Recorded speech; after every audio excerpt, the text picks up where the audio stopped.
Терапиянын терапиясы ички абалга төңкөрүш. Эмне үчүн терапия жасайбыз? Биринчи түшүнүп алалы. Мисалы айтайын. Мындай да. Биздин мээбизде кандай процесстер жүрөт жана аны мээ денеге чачып берет. Денеде сакталат. Сознание деген бар. Сознание. Бул боюнча кыска айтып берейин. Биринчи. Мындай да, мен мондан баштайт окшойм. Мисалы мен айтам да. Толгонайчы, азыр аябай сүйүнүңүзчү дейм да. Десем Толгонайчы сүйүнө албайт. Аябай кайгырыңызчы десем да кайгыра албайт. Көрдүңүзбү? Биз өзүбүз башкара алат экенбиз сезимдерибизди. Сезимдерибизди биз башкара албайбыз. Критический фактор деген бар биздин мээбизде. Бул маалыматтарды бизге ылгап берет. 7 жашка чейин. Эмне үчүн 7 жаштан кийин балдарды мектепке алат? 7 жашка чейин өзүнө сиңирип алат маалыматтарды, ишенимдерди. Ошону менен өмүр сүрөбүз. Мисалы, бир кыз өзүн аябай жаман көрөт. Же болбосо бой, кимде комплекс бар? Мисалы, мен сулуу эмесмин, менин башым жалпак, менин мурдум тайтак, менин мурдум мындай, деген кимде ишеним бар? Мен боюм кичине. Мен сизге айтам, боюңуз кичинекей эмес дейм. Боюңуз өзүңүзгө сонун жарашат деп айтам. Ишенесизби, ишенбейсизби? Ишенбейсиз, туурабы? Мен айтам сизге татынакайсыз дейм да, сиз назиксиз, татынакайсыз. Десем сиз ишенесизби, ишенбейсизби? Вот, көрдүңүзбү? Ар бир адам сулуу негизи. Ичибизде ошондой туура эмес ишенимдер бар, убеждение деп коет. Убежденияларыбыз көбүнчө бул да критический факторго кирип кетет. Туура эмес ишенимдерибиз да. Эгерде өзүбүз жөнүндө жакшы ойлорубуз боло турган болсо, мына мисалы бир кызды айтат. Ой, кызым, молодец, сен акылдуусуң дейт. Ушул кызым менин ордумду басып, жумуштун баарын жасап атат, кагылайын дейт. Деген кезде бул кыз баарын жасаарына көзү жетет, ишенет, кийин турмушта да чечкиндүү болот. Бул эмнеге алып келет? Чересчур бирөөлөрдүн турмушуна аралашуу, анткени жумуш аркылуу поглаживание алды.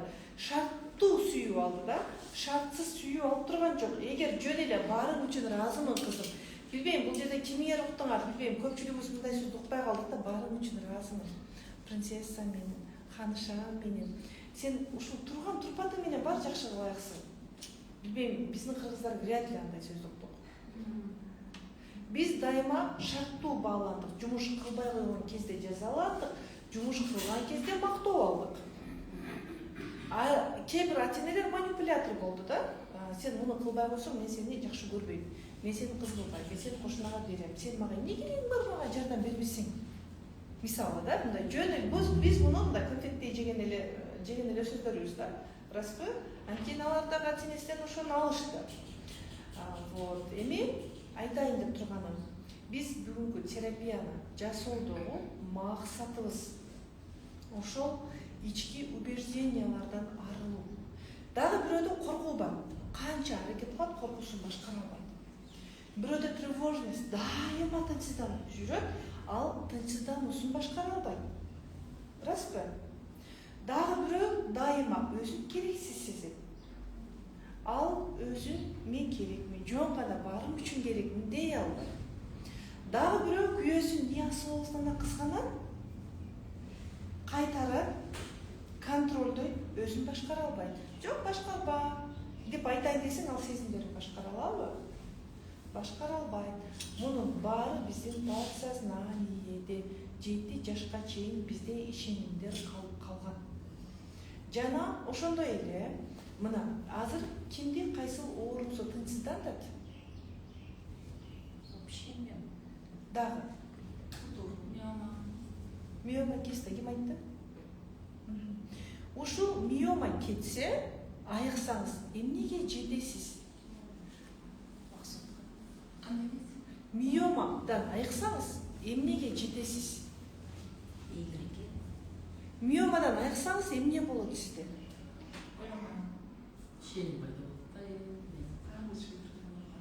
Ойлонуп, көзү жумулуп, жооп бересиз. Миома кетсе, мен эмнеге жетем?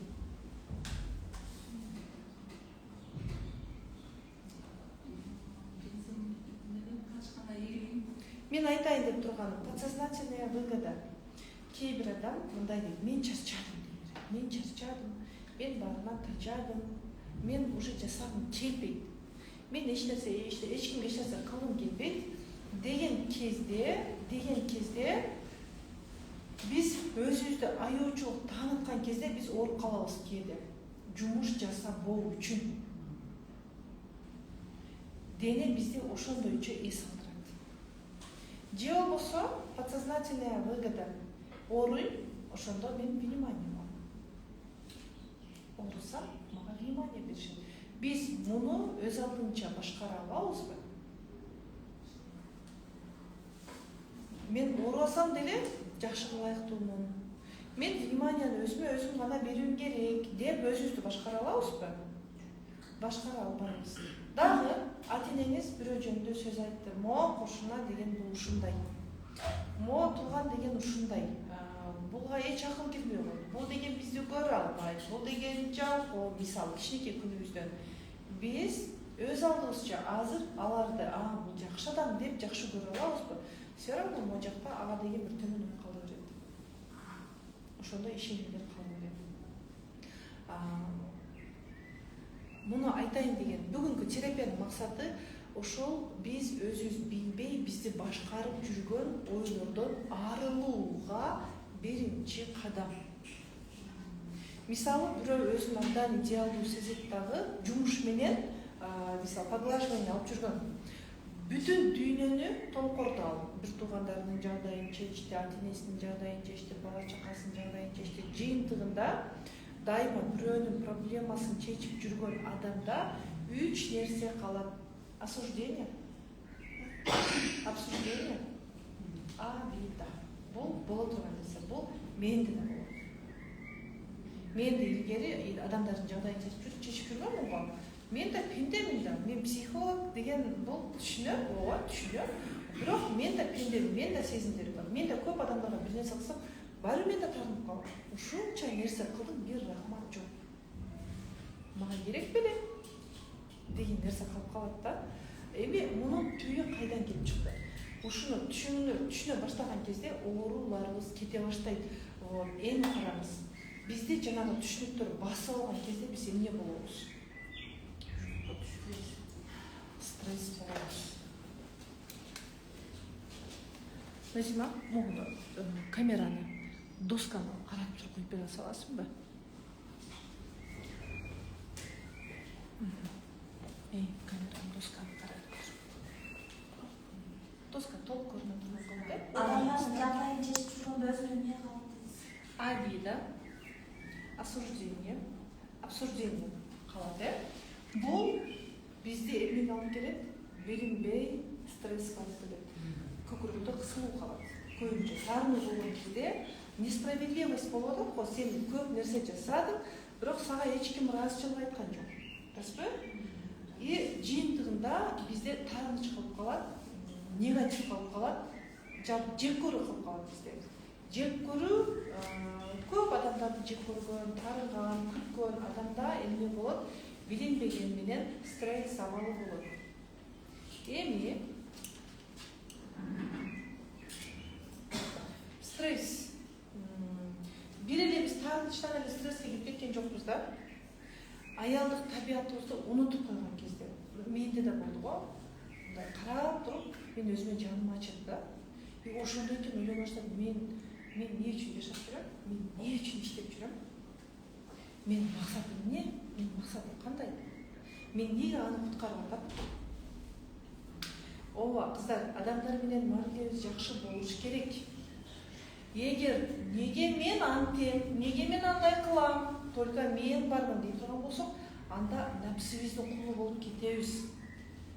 Совсем мен деген нерсе да болбойт. Анткени адамдар менен мамилеси жакшы болгон адамды Алла Таала жакшы көрөт дейт. Анын дуаларын кабыл кылат дейт, анын сураганын берет дейт, анын жумушун жүргүзөт дегендей. Напсибизге берилип кетпестен өзүбүздү түшүнө алуу. Бул өзүңдү байкай алуу. Мен напсимдин кулу болуп атамбы?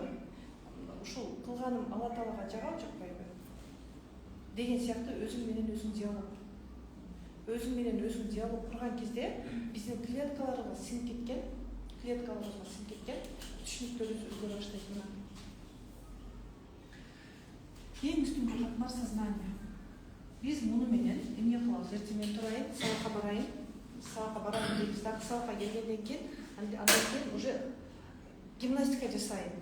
Бул сознаниянын жумушу да.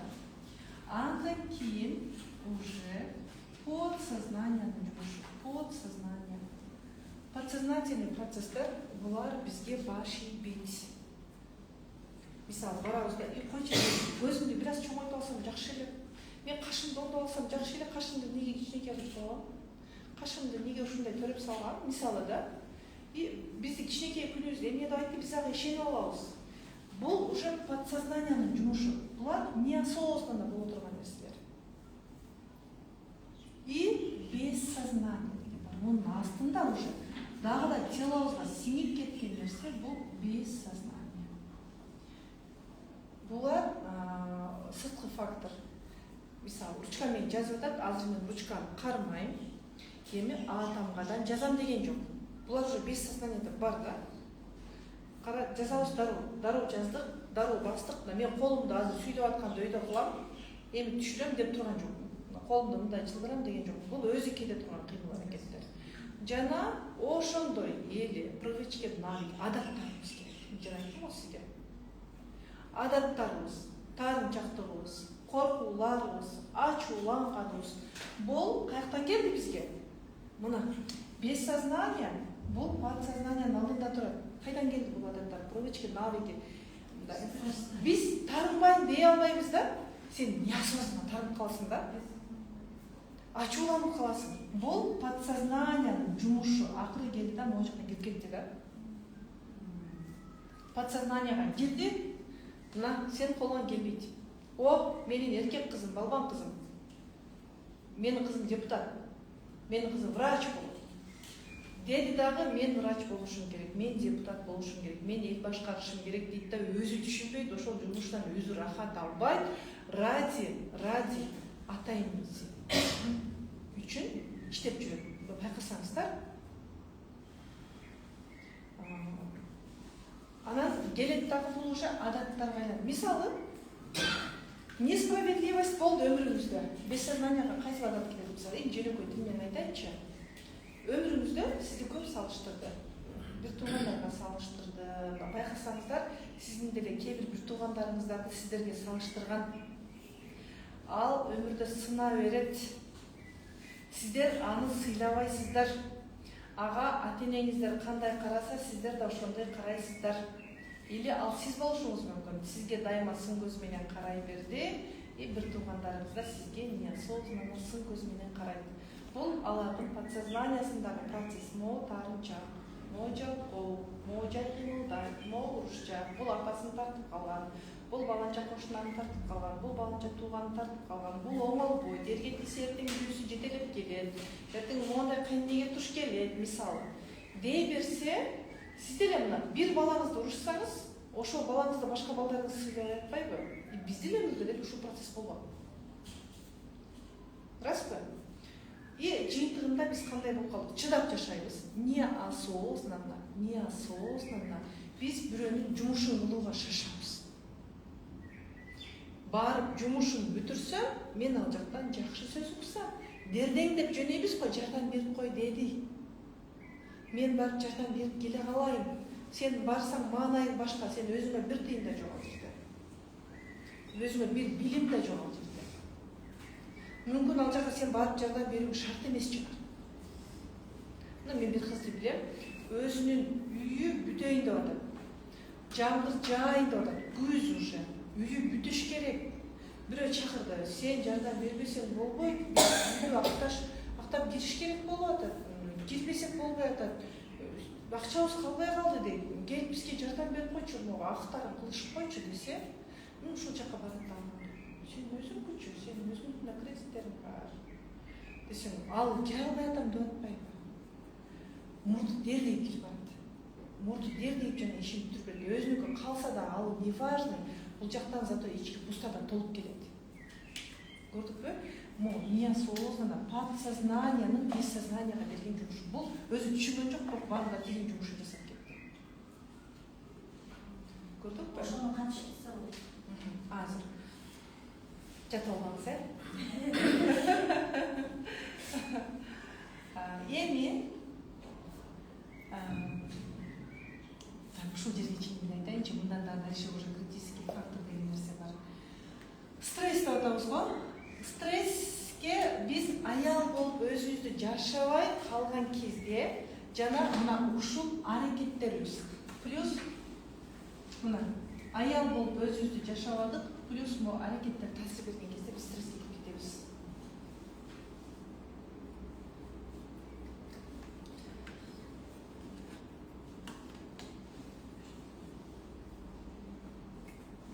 Жалпы терапия кимдер үчүн керек? Өзүн түшүнбөй аткандарга, могу киста миомалары бар айымдар, оорулары бар айымдар, жалпы өзүн түшүнүп алуу үчүн, күйөөсү менен мамилеси дурус эмес, күйөөсүнөн тагына бергендерге, жек көрө бергендерге, коркуулары бар айымдар, дёрган айымдар бар. Көлгө барсам эс алам дейт, көлгө барсам, тоого барсам эс алам, тоого барсам үйгө кетишим керек. Жан дүйнөсүндө тынчтык таппайт. Жан дүйнөдө тынчтык таппоонун дагы бир себебин айтып кетейин, кыздар. Эми көп нерсе айткым келип атат, бирок убактыбыз аз. Дагы бир нерсе айтып кетейин. Бул да важный. Мен ушуну түшүнгөн кезде мен жан дүйнөмө тынчтык келген. Терапияларды жасап, анан мону түшүнгөн кезде. Мен үй бүлөнүн экинчи баласымын деп жүрөм. Бирок билем үй бүлөдө мен 4-нчу экенимди. Эжемден кийин сиздер өзүңүздөрдү карадыңыздар, канча бир туугансыз, сиз канчанчысыз? Муну сурап билген жакшы. Ошон үчүн өз тукумуңду бил деп бекер айтылбайт экен да. Тукумуңду жыйда табылсын деп бекер айтылат да. Мына мен үй бүлөдө экинчимин деп жүрөм. Бирок мындай да, Айжамал чоң эжем. Андан кийин Айнура деген эжебиз болгон экен. Анан Топчубек. Анан Турсунай. Атым да Турсунай. Мага чейин ушул эки баласын апам жоготкон атеме. Бул 8 айлык болуп төрөлүп эле жашап калган. Бул 5 ай, 4 ай жашап калган. Анан менин атым Турсунай. Менде өлүмдөн коркуу, апам ушул эки баласын жоготкондон мен өлүп калат деп катуу корккон го. Эми салдыра берет эле, ал кезде тумарларды тыгып эле го, билесиздерби? Тумарларды така берет эле, өзү дагы 2 жашында индийский ырларды жаттап алган жайдары мындай кыз болгон экен. Мен бирок үй бүлөдө экинчи баламын дейм дагы Айнуранын ордуна келип отурам. Айнура азыр 5-тик. Мен Айнуранын ордундамын деген кезде мен өзүмдүн ордумда жокмун да. Менин жан дүйнөмдө дайыма тревожность, боштук, дайыма тынчсыздануу, түшүнүксүз бир сезим. Мен качан муну түшүнүп, ойчо, мээге бул негизи мындай бул процесс керек. Мен өзүмө терапия жасадым буга. Анан менде жан дүйнөмө тынчтык келди. Мен муну күндө кайталоом керек. Мына мен үй бүлөдө 4-нчү баламын. Мага чейин 2 бала бар. Мен Айнуранын ордунда отуруп келгенмин. Буга чейин Топчубектин ордунда отуруп келгем, ушул экөөнүн ордунда. Ошондуктан менде тревожность. Уже подсознание эч нерсени унутпайт. Даже айтышат, мен буга жасап көрө элекмин. Эненин сүтүнүн даамы терапияда эсиңе келет деп айтат. Мен бирок буга жасап көрө элекмин. Түйүлдүк кезге жасатып жүрөм. Түйүлдүк кезде аялдар аябай прям четко көрөт. Атасынын кийимдерин көрөт түйүлдүк кезге терапияда. Атасынын кийимдери, төрөкханада жанында кимдер болду, апасынын маамайы кандай болду, мунун баардыгын көрүшөт. Анткени 40 күндөн баштап дейт эненин ичинде баланын нерв системасы, сезимдери, эне өлсө күлөт айтор, элесийлей баардык сезимдери жутуп алат деп айтылат да. Түйүлдүк кездеги биз алгандарыбызды терапия менен чечип алууга мүмкүн. Болгону өзүбүз ишеним берип Алла Таалага тапшырып жасасак, Турсунайга эмес, терапияга эмес, Алла Таалага. Анткени аракет бизден, андайча Аллахтанда уже сопротивление минурада. Азыр сиз терапия бүтүп эшикке чыксаңыз уже болчу. Сиз 4-нчүсү болгонуңузда бирөөнүн ордуна туруп тревожный болот эмеспи? Ооба. Эгер мен мону кабыл албасам, мен мунун тагдырын кайта алайм. Тажрыйбасы. Ордунда толук эле төрөлүп эле калганда эмне үчүн тревожный? Мен экинчимин деп Айнуранын муну жокко чыгарып койдум го. Топчекті жоққа чарпы, мен екіншімен өттім да. Мен екіншімен дей берсек, неосознанно мұның тағдыры қайталайды екен. Бізде родологияда бар екен. А сіз ошондо ошо экөөнүн бар болгонун өзүңүздүн эмес таңызда болсоңуз, анда ошо экөөнүн бар да булар жок эмес да. Мен жокко чыгарып атпаймынбы? Булар төрөлүп эле чарчап калды дагы, уже ата-энем дагы баардыгы үй бүлөдө экинчи бала деп айтып кеттик да. Жок, аны түшүнүп атам. Эси алар бар болсо, сиз ордуңузда эле турсаңыз, ошо тревожный болуп атсаңыз, Болбойт эле да. А если дагы деле тревожный боло берсемби, мындай болушу мүмкүн. Мен апамдын курсагында жатам. Апам тынчсызданат, ушул балам да өлүп калсачы төрөлгөндөн кийин. Лучше көзүмө көрсөтпөй, эгер ала турган болсоң, менин көзүмө көрсөтпөй ал. Мисалы да, эми энеде кандай сезимдер өтөт бала үчүн? Мен ойлойм, ушинтип айтты экен деп ойлойм, бирок апамдан сурай албайм да. Ала турган болсоң, көзүмө көрсөтпөй ал. И топчуек өтө ширин бала болгон экен. Топчуектин ордуна мен ойлоп мен ошон үчүн иштегенди жакшы көрөм. Эмне үчүн иштеп атканымды түшүнбөйм, эси честно айтсам. İştebesem de bir başka koyup da. Bırak iştegen dayıvay жақсы көрөм. İştep geledim, kança vaqttan iştep geledim. Keçinde дағы программа түзүп мойнунан бирде келдик. Эмне үчүн бирге чейин отурам дейм да, мага ушул бүгүн зарылмын. Бирок мен өзүмдү башка айттырган жокмун да. И мен дагы түшүндүм, түйүлдүк кезиме дагы терапия жасашым керек. Менде бир мойнуда боштук кеткен. Мен ул болушумду каалаганын түшүнгөн кезде. Boyunda barılanda erkek kıstırıp Мындай кыздар аялдын табиятын кабыл албайт. Эркек менен неосознанно тирешебиз анткени бизде эркектеги энергия бар. Сен муну түшүнүп алсаң, эркегиң менен тирешпей каласың. Байкасаңыздар, ул болушун кааласа, кыздын мындай кыздардын көпчүлүгү всегда эркеги менен конкурент болуп жүрөт. Көбүнчө. Жана өздөрү мындай да, күйөөбүз айтат да. Көтүр үйдө быйыл сала албайбыз. Эмки жыл акча топтоп, аркы жылы салабыз дегенде жана эркектин энергиясы көп кыз айтат. Койчу 3 жыл күтөбүзбү? Сен кылбасаң мен кылам. Дейбиз дагы, биз барып үйдү салабыз, машинаны алабыз, неосознанно эркектик энергия менен жүрөбүз, туугандарга барабыз, пакеттерди көтөрүнүп барабыз, туугандарга эркек болуп жүрөбүз да. Ата-эне үчүн проблеманы чечип коесуң, бир тууган эркек балаң сен сәбиз байлап алып бересиң, анын өзүнүкү бар, өзү эркек, бирок сен сәбиз байлап аласың, бир тууган ийниңдин, бир тууган эркектердин проблемасын чечип бересиң. Сен өзүң аялсың. Үй бүлөдө башка аял бир туугандарың спокойно эле жашап атат, ал баары нааразы. Жырга эле шашпай, суун ичип коюп, шашпай чачын тарап коюп жашап атат. А сени критический фактор башкарат. Критический фактор. Неосознанно. Ул болсун, сен не кыз болуп каласың. Жүрүп, акыры терапиялардан олар кетет. Акырын дарылайбыз. Маалымат болуп атабыздар? Эми сен Мисалы, да. Жазып алыңыз, суроо жазыңыз. Кыздар суроо жазып алабыз, аягында суроо жок. Дагы мындай. Суроо бере салыңыздарчы, хорошо. Суроого жарашып атайын. ошол нерсе мендеги нерсе балдарын кайталабаш үчүн эмне кылыш керек? Толук кайталанат. Балдары кайталанбаш үчүн эне энергиясын болуш керек. Сен экинсиң тең, сен ул болуп күткөнмүн. Биз энергиябызды оңдойбуз, алар айтабыз, алар билиш керек. Бирок айтууга убакыт керек да. Убакытты тандап айтабыз. Мен да балдарыма убакытты тандап, кыйналып айттым, бирок айттым, айтуум керек болчу. Айтпесем алардын аракеттеринен көрүп атам. Же өзү психолог менен иштешип муну түшүнөт, кийин өзү сизден сурайт, апа ушинтип бериңиз беле деген сыяктуу. Мен попрошу сиздин ситуацияңызда. Ошо жаңылдап болгондон кийин муну түшкөн, бирок мен көрбөдүм. Анан сиздей эле жаңылып койт. Түшүнбөйсүз да? Үйдө жап ала албайсың го, тестостерон иштеп турат, кайнап турат, Мен көп ишенсең ишенип атпайсың, кылып бере аласың да, бере аласың да деп ошончо. Вот, эми түшүнүп алдыңыз? Уже жок, мен кылып бере албайм дейсиз. Мен кылып бере албайм, мен да сага окшогон бир пендемин. Ошончо. Мен бир кезде бир тууган эжем үчүн иштедим, 2 жылдай.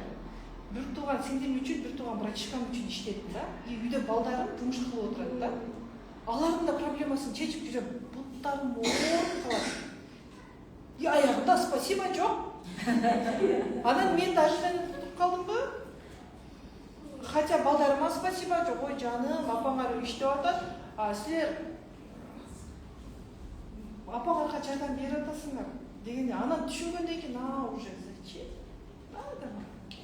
Алашыңыз бар. Все. Ал. Эми кандай кылышыңыз керек ушуну? Туугандарыбызга рахмат деп коюшуңуз керек. Сиз үчүн кылсабы? Ооба. Мисалы мен деле ошондой, мисалы байкемдин балдарын алып келип, Бишкекке биринчи келгенде 4-5 балдарды үйдө алып келип, кайнына мен жалгыз эле келдим да. Кайнына кайнтамдар менен чогуу жашайбыз, аларды да ошо багып, анан кеткенден кийин баягы өзүң колуңда иштеп жүрүп, өзүң конкурент, анан кийин клиенттердин баардыгын 5-6 жылдан иштеп ошондо риза болот экенсиң да. Вот, көрдүңүзбү? Ошон үчүн пендебиз да, алар да пенде да. Ошон үчүн кое беребиз. Все, Ошону кой берет экенсиң, бирок мына жагын. Могу жакта калды деген нерсе кой бердим деген сөз эмес. Барбы, значит сен кой бере элексиң. Анан барып мындай да, мына Кой бердим дейт экенсиң. Бул эле могу жерде калат да. Эми могу боюнча түшүнүк болду кыздар, Азыр мен силердин чисто миомалар жөнүндө айтып берем. Сиздердин ситуацияңыздарда үчүнчү боласыз. Мисалы мен үйдүн болосун да. Сен үйдүн болосун деп. Сизге чейин болдубу, болбодубу экен? Может, бойдон түшүп калган выкидиш болгон чыгар. Эки жумалык выкидиштер деле кирет экен.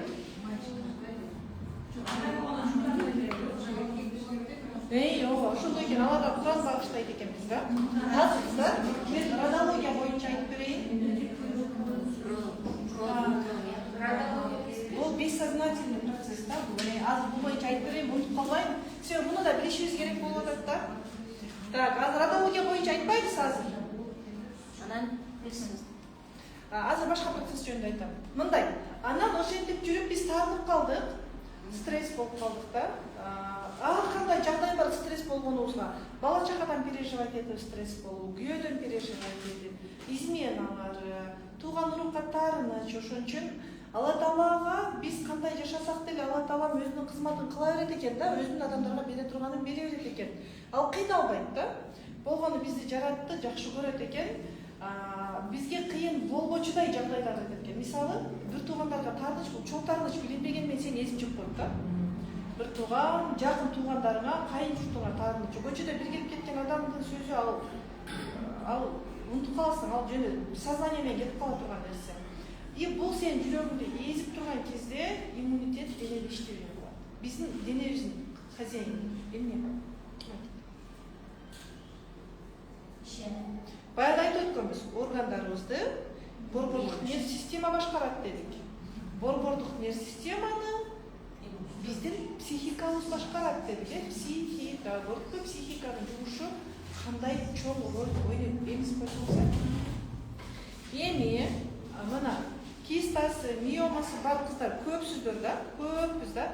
Бул жерде биринчиден эркектик энергия ойноп турат. Себеби дегенде, эркектик энергиясы көп, аял дайыма ачууланып турат.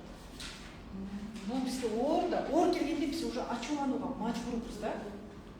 Ачууланган кезде эмне болот? Эстроген, каталог. Эстроген каталог болгон кезде уже организмде стресс деген сөз да. Ачууланып, таарынып, монт жарылайын деп турабыз да. Тырсып калабыз да. Анткени сен баарын кылып атасың, сени билбеди, сен аялсың го, эмне сен мен эркек экенимди билбейсиң? Типа. Сиздер жүрүп атабы? Могу жак аябай лампалар баштай жатат.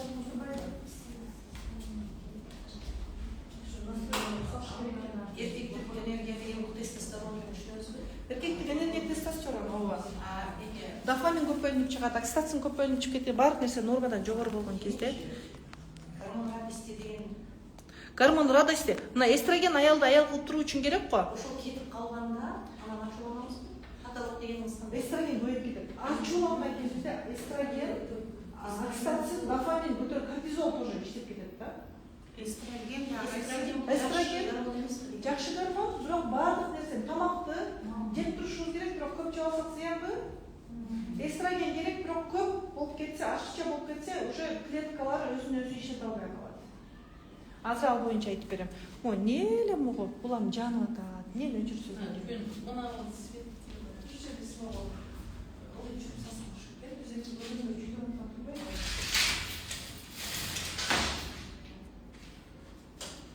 Лампалардан бесик. Кайра өтө лампадан болот, ошол Лампалар учурну Мен телефондун настройкасы жок.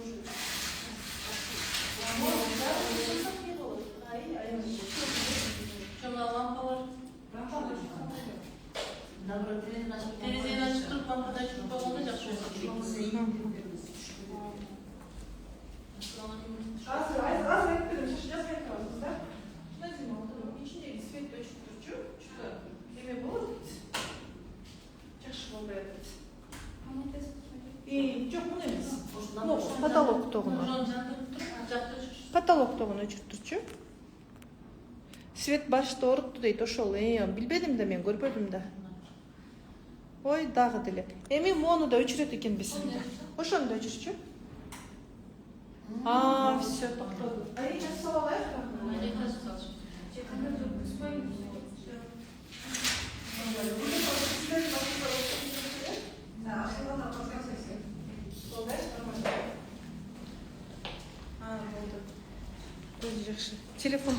Телефон жарыкка настройка болбоптур да. Все. Эми кыздар, залыбыз эми бул жагыбыз дубалыбыз пустой болуп турганы менен, залыбыз красивый.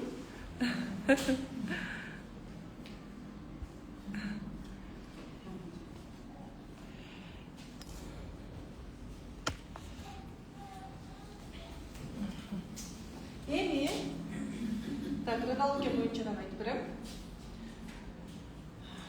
Эми киста миомалар эмнеге пайда болду? Биз айттык, жанагы 4 фактор плюс стресс келип туруп биздин денебизге ооруларды алып келди. Биздин денебиздин кожоюну кайсы? Денебизде биздин организм башкарылып атат да. Биз мындай дейбиз. Мисалы мындай нерсе бар. Эгерде дейт мына кичинекей балага, 7 жаштагы балага, 7 жашка чейинки балага, 3-4 жаштагы балага муздак суу ичпей ооруп калат тамак дей берсе, ал кийин 30га чыкса да муздак суу ичсе ооруп кетет. Мен муздак ичсем ооруп калам.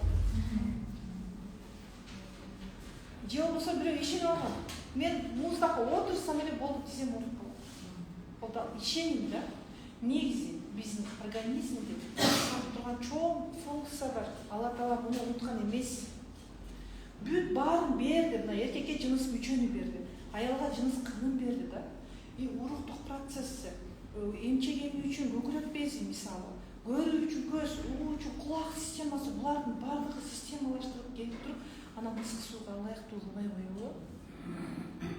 Эми караңыз, ошон үчүн таарынбай жаша, баарын угуп койдум, эми сен таарынбай жаша, кечиримдүү бол, туугандарың менен, тууган жол менен жакшы бол, өзүңдүн ата тегиңди бил. Эми ушуну эми өзүң кыласың деп мени берди да. Мунун баарын кылып койсоң да биз робот элек да. Басып койсо иштеген, баспаса иштебей калат. Анда жашоонун кызыгы эмне? Программа менен жүрөсүң, баскың келет, турпай турасың, басса басасың, баспаса жок дегендей. Анда уже жашоо керек эмес,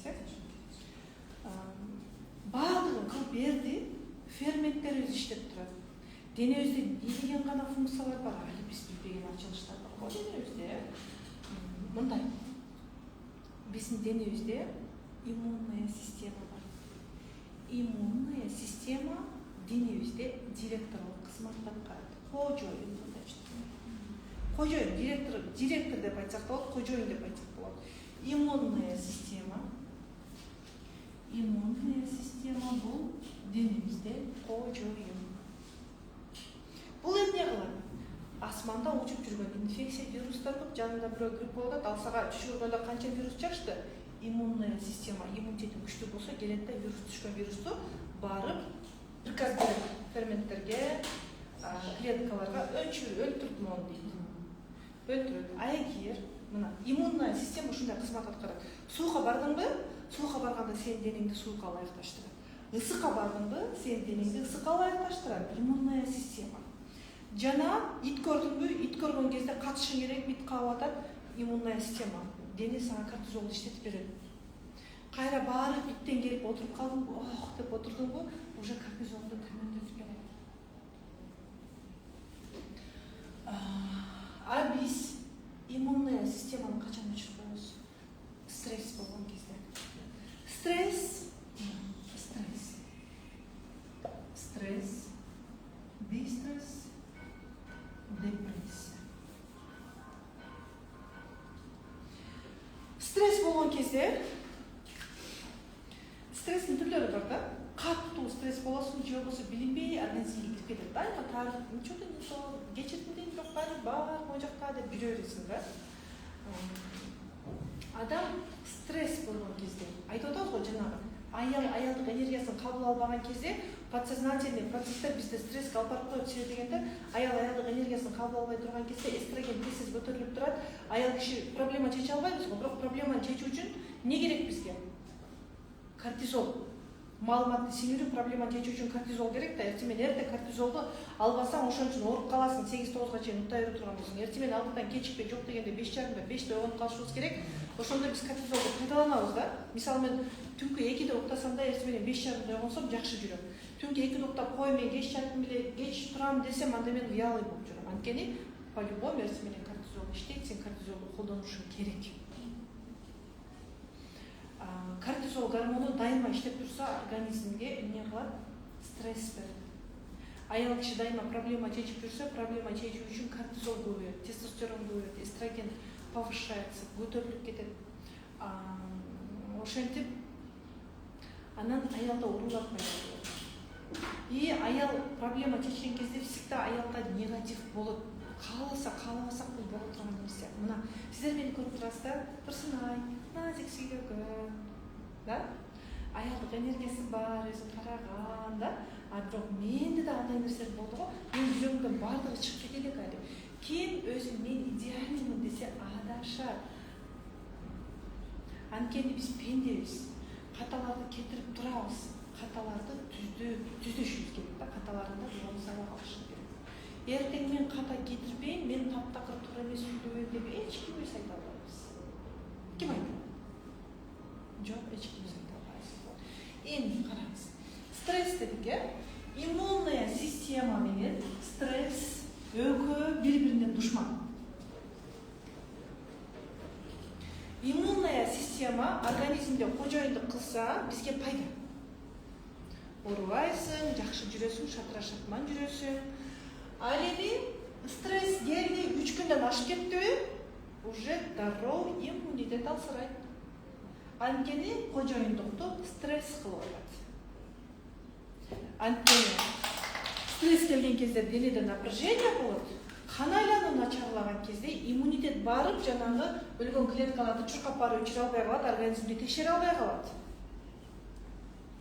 Стресс денени басып турат. Стресс болду, адам дайыма напряженный, дерганный, турабыз. И стресстен келди, мен бул жерде кандай кылуум керек? Стресс жакшы да. Стресстен келип чыккан сөз бул мындай. Ар бир кыйындыктын артында бир жакшылык бар деген нерсе бар. Ар бир кыйындыктын артында бир жакшылык бар. Биз муну сезбейбиз. Биз муга баруучу жолду билбейбиз. Биз анткени рамкада жашайбыз. Акчаны экономдош керек, иштеш керек, балдарды тарбиялаш керек, ары карап күлүш керек, бери карап, ары карап ыйлаш керек, бери карап күлүш керек. Мисалы, биздин мээбизде дагы көп негативдер бар, жек көрүүлөр бар, билим жок. Стресстен могу абалга чыгып кетүү үчүн, мону колдонуу үчүн, артында бир жакшылык бар дегенди пайдалануу үчүн бизге билим керек. Билим үчүн туура сүйлөшүү керек. Туура сүйлөшүү үчүн сен өзүң менен туура сүйлөшкөндү үйрөнүшүң керек. Өзүбүз менен туура сүйлөшүү. Вот, не кылайын, мен кече ойлодум, бирге чейин иштеп болду, жок, мен мындай кылбашым керек экен. Эмне үчүн иштеп атам? Мен иштебесем ачка калам. Мисалы. Балдарым чоңоюп калды, балдарым деле мени багат го. Мындай карап турсаң да. Өзүңдү өзүң контролго алуу. Бирок мен бул билимди жакшы көрөм. Билим алуу өзүмдүн үй бүлөмө, өмүрүмө пайдам. Гимнастикалар тоже. өзүмө караганда жумушумду көрүп жакшы көрүп кетсем керек. Эми стресс эгерде жата берсек стрессте жек көрдүм болду, кечирбейм. Койчу кантип кечиресиң? Именно ошондон кечирим сураппы? Эң кыйыны ушул да десек. Жек көрүп атам, эч болбойт, жек көрүп атам. Баары жаман көрүнө берет көзүмө. Карыз болуп атам, Кудайдан сура. Карыз болбосо кантип Кудайдан сурайсың? Бул жак болбойт. Айланып кетейин. Ооруп атам, рак болуп калдым. Алла Тааладан дуа кыл, аракет эт. Бул симптом, бул оору эмес. Ниет кыл десең, ошо болбой атпайбы? Көрдүңүзбү? Өзүбүздү башкара албай атабыз да. Билим жетпейт, түшүнүк жетпейт. А если түшүнүк келе турган болсо, билим бар болсо, мындан биз чыгып кете алабыз. Анан биз чыгып калып кете албай калдык да, организмде дистресс пайда болду. Стресс уже денеге сиңип кетти да. Денеге сиңип кеткен кезде, эми бул жерде эмне жөнүндө айтам? Апоптоз деген бар. Түшүндүңүзбү кыздар? Түшүнүктүү болот да? Ким түшүнбөдү? Түшүнүктүү эле. Апоптоз деген бул эмне? Биздин денебизде клеткалар бар, өлгөн клеткалар дейли. Анан стволдук клеткалар. Өлгөн клеткалар буларды апоптоз механизми жок кылат. Апоптоз механизми. Мына өлгөн клетканын ичинде апоптоз деген функция бар. Апоптоз функция эмес, механизм деп айтайын. Клетка өлдү, мен бузулдум дейт, мен мутация болдум дейт да. Деген кезде апоптозду иммунитет келет дагы апоптозду иштетет. Апоптоз механизмин иштете салат, клеткаларды жок кылып салат да. Чыгып кетет. Түшүндүңүзбү? Кайра айтам. Иммунитет дайыма көзөмөлдөп турат деп атабыз го. Иммунитет келет дагы өлгөн клетканы өлдүм дейт, дароо келет дагы апоптозду иштетет. Апоптоз механизмин иштетет. Бул клетка өзүн өзү жок кылуу процесси да. Вот. Анан адам стрессте жүрө берсе, организмде иммунный система алсырады го, кызматы жоголду да, стресс кожоюндук кылып алды да. Стресс өлгөн клеткага айтат: "Жок, сен жакшысың" дейт, "Сен мага керексиң". Клетка мен жаман болдум, бузулдум деп ойлоп атпайбы? А стресс кожоюндук кылып аткан кезде иммунная система иштебей калат да, өлгөн клеткалар көбөйө берет. А если өлгөн клеткалар апоптоз иштесе, стволдук клеткалар деген бар. Стволдук клеткалар булар мындай универсальный клеткалар да. Жүрөктүн клеткалары өлдүбү, жүрөккө барып, жүрөк булчун клетка болот. Мээ клеткалары өлдү, мээге барат. Сөөк клеткалары өлдү, сөөккө бара турган клеткалар, стволдук клеткалар, универсальный клеткалар. Ал эми могу клеткаларды стресс өлтүрбөй, кармап турса кетирбей, кармап турса стволдук клетка келе албайт дагы, только өлүк клеткалар иштей берет. Биздин эмоционалдык абалыбыз биздин органдарыбыз менен байланыштуу. Түшүндүкпү? Органдарыбыз менен байланыштуу. Ошол органыбыз жабыркайт. Мисалы, эркек адамдарга катыштуу, жана эркек адамдарга катыштуу болгондо ушул жак, копчик жактары оору, жаты, түтүкчөлөрү жабылып калат, мисалы, төрөбөйм, ушул төрөбөй мен ушул ажырашам. Боюмда болуп калбаса экен мен ажырашам деп жүрө берет, кээ бир аялдар ошентип жашай берет да. Мындай аялдарга трубалары жабылат. Спайка болот. Төрөбөйм ушул күйөндү, бүттү мен ажырашам деп катуу жек көрүп калган кезде ушундай болот. Жана менин практикамда мындай болду. Кайын журтуна катыштуу бир жек көрүп калган кезде эмчектен жабыркаганын түшүндүм. Баланы эмчек аркылуу эмизебиз, бала эмчек аркылуу тамырлап өсөт да. Бул ушундай процесс экен да. Анан мына дистресстен кийин биз депрессияга киребиз. Депрессияда аялдар ушул абалда калып калабыз. Билбейбиз, жашай беребиз, иштей беребиз. Бирок баат карып кетебиз, баат урубуз. Бул кезде уже ооруларды ооруларды денебизге чачып берет дагы, мээбиз уже иштегенге жөндөмдүү боло баштайт. Жашоо жөндөмдүү боло баштайт. Түшүндүкпү? Могу апоптоз иштебей калды го, стволдук клеткалар иштебей калды. Анда киндиктин айланасы мисалы бир туугандарга катыштуу, бала чакага катыштуу тагын иштер киндиктин айланасында тоже ушул жатын, ички карын, ушул почка ушул жакта жайгашат. Ушул жакта органдарыбыз жабыркайт. Көпчүлүк боюнча могу эркек адамдарга катыштуу или балага катыштуу болушу да мүмкүн. Төмөнкү булчундар көбүнчө ата-эне, бир тууган, бала ушул жакка катыштуу. Корневый блок деп аталат. Корневый блок эгер могу жак иштебей калса, жашоонун өлүшү дейт, сен эмне жашап атканыңды билбейсиң дейт. Сен жашап атасың, эмне үчүн жашап атасың, сен жашоодо кимсиң десең, мен бул жашоодо жокмун дейт. Жокмун, мен бул жашоодо жокмун. Как будто мен бул мирден көчүп кеткем. Болобу ушундай сезим? Как будто сен жоксуң. Мына, я хорошая мама, я хорошая жена деп айт десем көп аяктар айта албайт. Тилге салып айта албайт экен, ал сезим өчүп. Түшүндүкпү кыздар? Эми биз могу телобуздагы түшүнүктөрдү алып чыгып кеткен кезде, подсознание менен иштеген кезде биз жеңилдейбиз, могу стресс чыгат. Жеңилдеген кезде кайра иммунитет келет дагы апоптозду иштетет. Апоптозду иштетип ошон үчүн кыздар бул стресс болдумбу, сөзсүз денең менен иштебейт да. Денең менен иштебей жыйынтык болбойт. Анткени стресске түшүп калдың, уже денеде напряжение. Денени да иштетүү керек, жардам берүү керек. Экөөнү чоң иштетүү. Денең менен деле иштей берсең, түшүнүп кетпесе дагы жыйынтык болот. Ошон үчүн экөө менен тең чоң иштөө керек. Анан иммунитет кайрадан келип, апоптозду иштетип, өлгөн клеткаларды тазалайт. Анан ошентип сиздердин миомаңыздар кетип атат. Кетти го сиздики бир айда. Уже чоңое баштаган, кетпей жүрүп чоңое баштаган миома кетти, өсүп бараткан. Асырманы иштегенде жеңилдей Ооба, түшүнүктөрүбүз менен иштегенде, терапияларды жасаганда бирөөдөн эмес, өзүбүздөн издешибиз керек, өзүбүздөн. Үнөмү. Сен тарынганда пайда жок. Сен точно тарынгандан пайда жок да. Сен бирөөнү тарынып жек көрүп эч нерсеге жетишпедиң. Чынбы? Чын. Кабыл ал, дальше уланып жашооңду. Кандай болгондо мага жакшы болот. Су алып келип алсаң, су берели? Су берели? Суңуз бар, Стволдук клеткалар, булар жакшы клеткалар.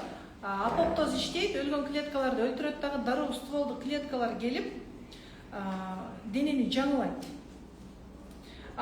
Стресс болуп турса, апоптоз иштебейт механизм. Өлгөн клеткалар кетпесе жаңы келбейт. Бул бардык жерде бар. Ойлоруңда дагы эски кетпесе жаңы келбейт. Гардеробдо дагы эски кийимдерин ыргытпасаң жаңы келбейт. Шкафыңда дагы, кухоныңда дагы эски тиштерин ыргытмайын жаңы келбейт. Секе сынык тиштерди колдонууга болбойт деп айтып койгон да. Бирок эмне үчүн болбойт экенин айткан эмес да. Ошол эскиден арылмайын жаңы келбейт. Бардык жерде денеде да ушул закон иштейт. Муну мен айткан жокмун, муну илим айтып атат. Мен азыр ушул боюнча окуп атам да. Ушул жакка жатып калдым, прям жатып калдым могу жакка. Көз уйкум ачылат. Турсам ушул сабак берилип кеттим го. И кыздар, эми родология боюнча мына терапия жасайбыз деп атабыз го. Родология дегенде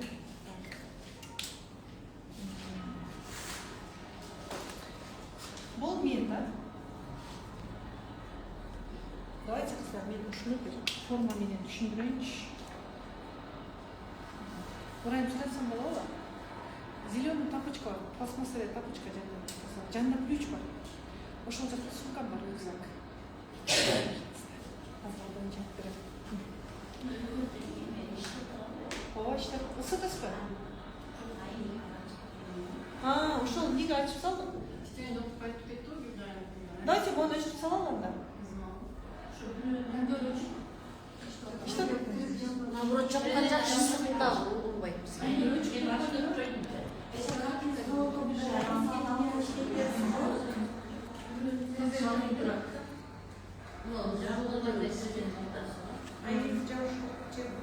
Çaynikti жаап салалы. Душно болуп атса.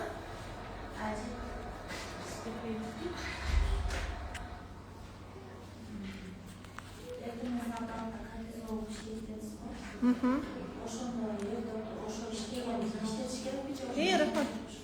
Ау? Çok рахмат. Ой, азыр күчтүү маалымат айтайын деген бир суроо. Эми кандай суроо жаралды? Ошону кыздан укпай калам.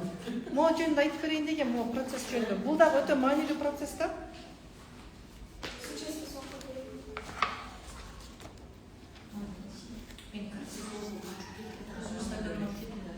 Ау? Жок, кортизол жакшы гормон. Ой жүгүртүү үчүн, маалыматты сиңирүү үчүн, мындай мужской гормон менен женский гормонду теңдеп тура турган үчүн кээ бир аялдар бар, вялый эзилген аялдар бар го. Ошол аялдарда гормональный баланс бузулган. Бузулган. Өтө энергиясы жок аялдар бар го, мындай анын күйөөсү оңой измена кылып салат.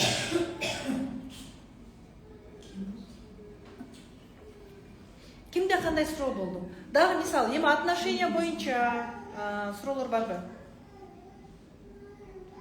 Мисалы, бала менен мамиледе, мына балдарын тура берем деп айтабыз го. Биз балдарыбызды неосознанно урабыз, бул бизде бар нерсе. Өзүндө программа бар, могу биздин подсознанияда. Баланы уруу керек деген түшүнүк бар. Мүмкүн бизди урду, ургандан кийин бизди жакшы көрдү. Же баланы урду, ургандан кийин урган кезде балага внимание болду. Урду, сүйдү, же болбосо бала бир нерсени төктү, төккөнгө чейин апа деген кезде эмне болуп атасың, жап болсуң да. Апо деп кучактан кесип, бар чара, мен сүйлөшүп атам. Мына жаман бала дейт. Никин жаман бала экен? Жаман бала экен. Всё. Болду. Эми балага внимание жетпей калды, Бала бир нерсени төктү, сындырды, чачты. Айтасыздар го, балам вообще укпайт, урбасаң укпай атпайбы? Дейсиздер го, мына неберлериңиздер бар, урбаса укпаган. Аларга кандай болду? Таяк жеди, таяк жеген кезде сүйүп алды. Турабы? Дейт, вот мага ушул кезде внимание берет экен.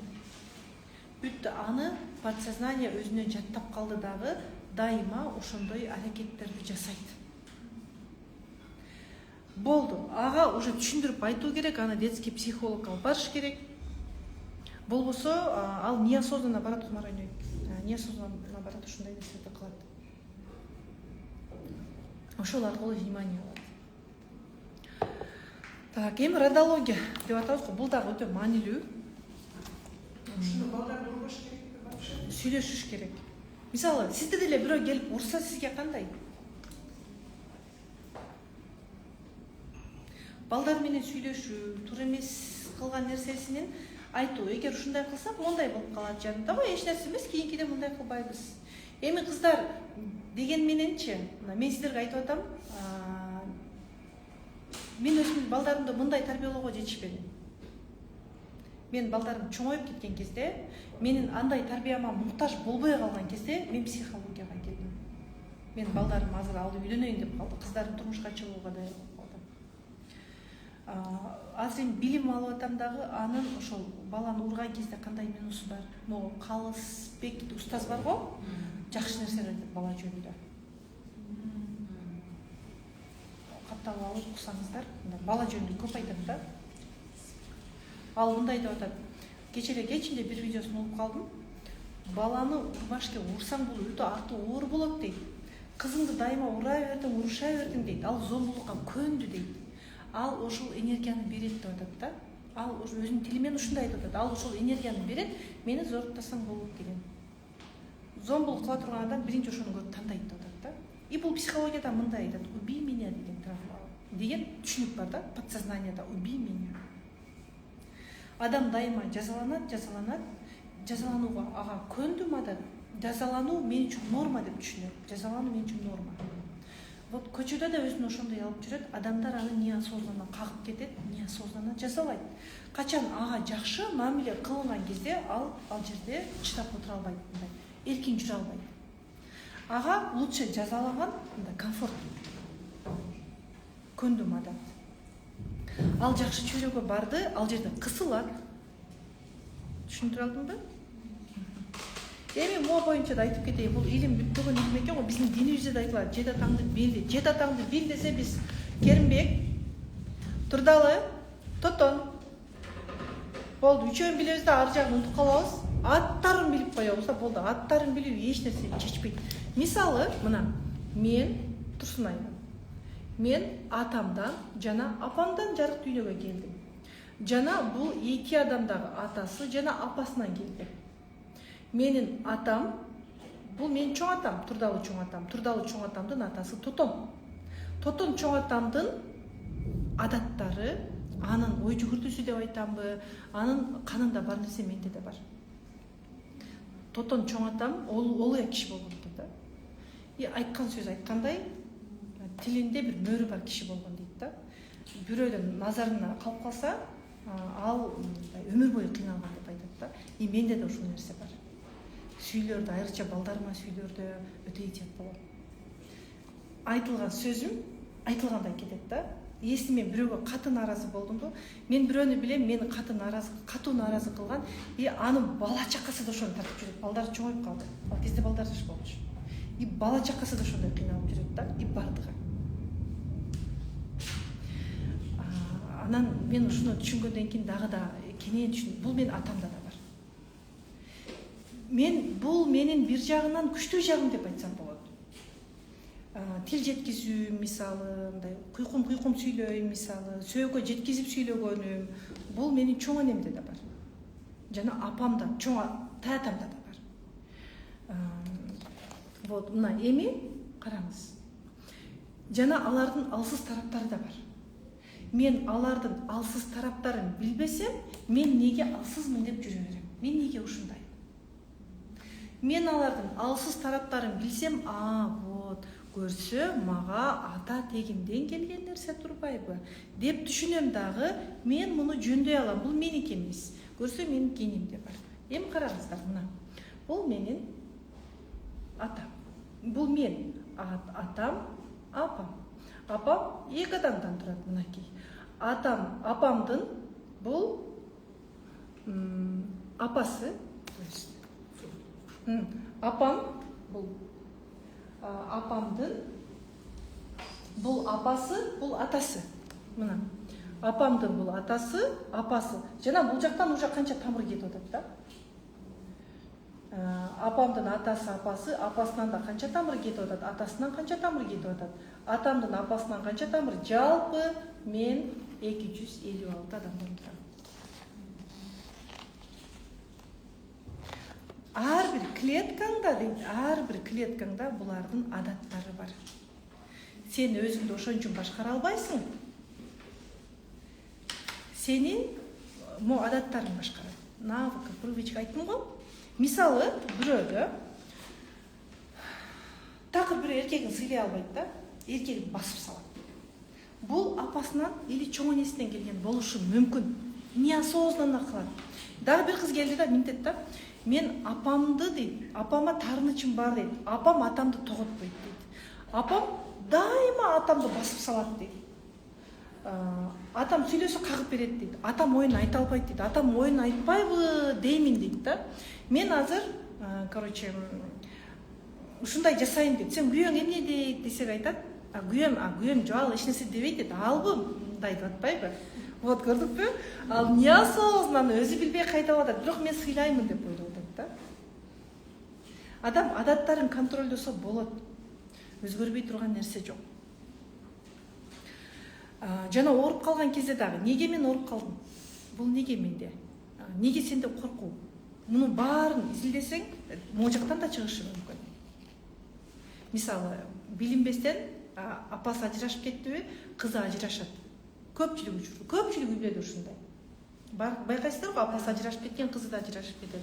Же анын чоң энесинде ошол нерсе, чоң энесинин тагдырын небереси кайталашы мүмкүн. Ал өзү эркек сыйлап атат, анын чоң энеси эркегин алсыз көрүшү мүмкүн. Бул ушундай. Ошон үчүн могу жактарга дагы изилде дейт да. Аттарын эле билип койбо, изилде. Мен эми ушуга ашык болуп жүрөм.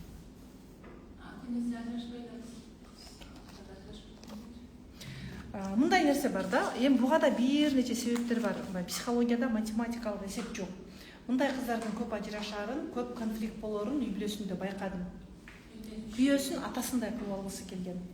Атам ушундай го. Атам эртең менен эрте турат да мындай кылат. Атам деген жумшак болчу. Атам күйөөсүнө атасын айта берет. Жыйынтыгында акыры экөөнүн ортосунда алсайт. Мурда эркектер ичип кутулган. Азыр эркектер не болуп атат? Кетип кутулуп атат. Италияга, Америкага, бир жактарга кетип калып атат да. Чын. Я. Çeşit. Oşu ateşten babanın kızı je balası kaytılıp da. Eğer balanın beri oşu nerse kaytılanmazsa kızlıkında hiç kimde ajraşуу nerse жок болса, бир аны кайта алыш керек. То есть ажыраш керек. Айтып атам го, бир канча факторлор бар да. Бир канча фактор. Бул ажырашуу деген бул трагедия эмес. Эгер сен үчүн трагедия болуп атса, анда проблема сен тарапта да чоң проблема бар деген сөз.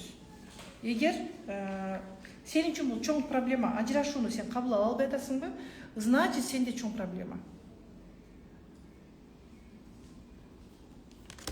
Мисалы, эркекти кабыл албоо, теңсинбөө, менменсинүү, өзүңдүн аялдык табиятыңды кабыл албоо, мүмкүн сени уул күткөн, эркектик энергияң күчтүү, ошондуктан сен эркек менен тирештиң, өз ордуңда өмүр сүрө алган жоксуң.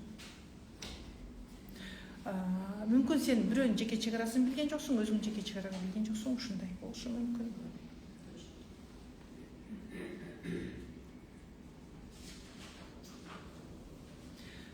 Адамдарды кабыл алууда кыйналып калабыз го.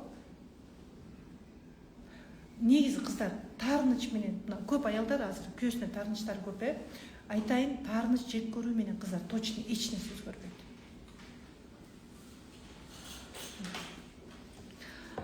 Үй бүлөлүк кризис боюнча ким жалпы семейный проблема боюнча суроо бергиси келет?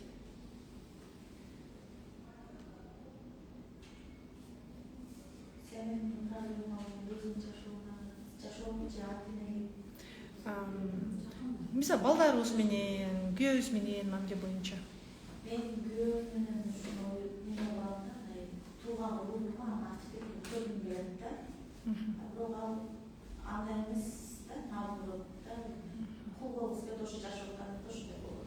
Бирок мен Ар дайым адамдар бизге өмүр сабагын үйрөтүшөт. Ал сизге эмнени үйрөттү? Сизге ал кандай сабак үйрөтүү үчүн келди? Адамдарды кабыл алууну үйрөтүүнү келдиби? Үйрөтүү үчүн келдиби?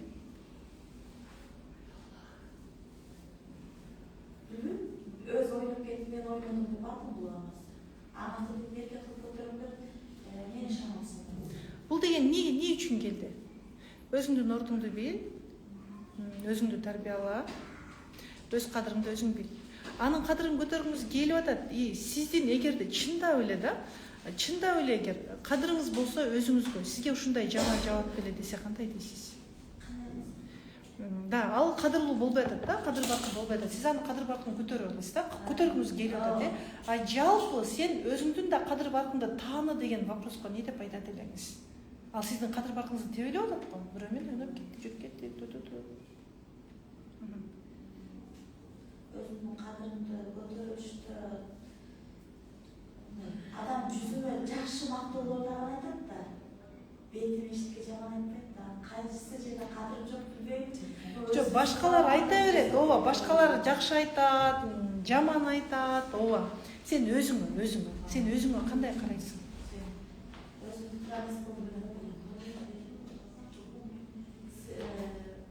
Өзүмдүн карапайым болуп турганымда Yazan kadar oldu.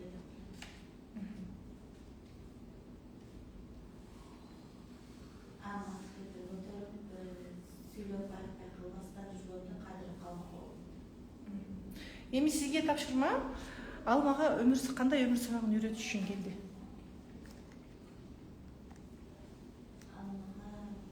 Вот. Сиз муну отуруп ойлонушуңуз керек. Ресторанга барып алып, бир кофени алып алып, суроо кылышыңыз керек. Мисалы, үй бүлөлүк мамилелер боюнча көбүнчө эми уул болуп калса деп айттык. Мисалы нежеланный кыздар бар, түшүргүсү келет. Мына байкасаңыздар, бир кызыңызды дайыма түшүргүңүз келди, ал дайыма өзүн доказать эткиси келет. Кыйын экенин көрсөткүсү келет. Бул бир. Же болбосо тихо, мирно жүрөт, көрүнбө, сезинбе, билинбе, байкалба, жөн эле жүрө бер. Турмушка чыгуудан да кыйналам. Да, күйөө менен мамиле боюнча айткым келип атат. Себеби ушундай боюнча вопрослоруңуздар көп эле. Ата-эне көп урушкан болсо, биздин күйөө менен мамилеге влиять этет, ата-эненин урушталышы.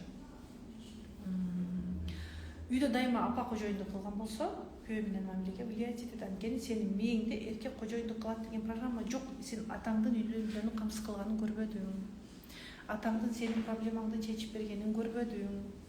Бардыгын сага апаң чечип берди. Күйөөм бербейт деген менен сен өзүң сурабайсың, сурай албайсың.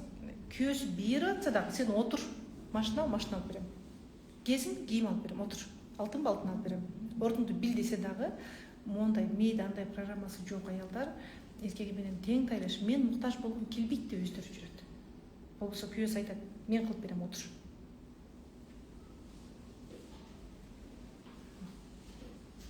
Сизде да ушундайбы? Могу жакта проблема бар да.